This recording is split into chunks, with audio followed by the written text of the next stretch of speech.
श्रीलंका तथा आमर जो रही दक्षिण पूर्व बंगोपसागर से ही अंचल गोटे घूर्णिबलय क्षेत्र गतकाली जो सक्रिय रहता आज गोटे लघुचाप परिणत होती। आज आम जब सिनाप्टिक चार्ट देखा जो भर्टिसिटी चार्ट रही देखा आप जिते जो कलर रही डार्क होता है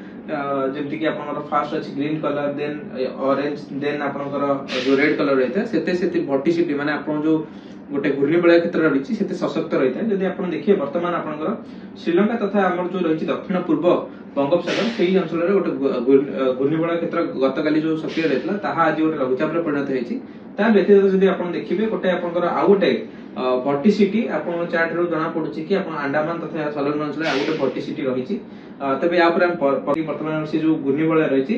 तमिलनाडु तथा संलग्न अंचल सक्रिय रही। आगामी दिन में जब देखा ये जो सिस्टम टी रही है बेसी घनीभूत हेबनी एवं आपनकर जो रही इनिशियली मूवमेंट करिबो पश्चिम उत्तर पश्चिम दिगरे आपनकर तमिलनाडु तथा दक्षिण आंध्र प्रदेश आड़ी की किंतु ता परवर्ती समय जदि देखिबे हमहु जना पड़ुछि कि आउ गोटे घूर्णिबलय क्षेत्र हम जो इनिशियली डिस्कशन करथिले ता दक्षिण बंगोपसागर जो अंडमान सागर रही सेठी फॉर्मेशन होउछि एवं ए नै जदि देखिबा समस्त मॉडल मान मध्ये गोटे समानता अछि कि आउ गोटे सिस्टम आपनर फॉर्मेशन होई पारे 24 किंबा 25 तारिख बेलकु दक्षिण अंडमान सागर जहा कि परवर्ती समय आपनर मूवमेंट करि पारे सेंट्रल आंध्र प्रदेश नहले आपन जदि देखिबे जो रही उत्तर आंध्र प्रदेश आड़ी की तार मूवमेंट करिवार संभावना रहउछि।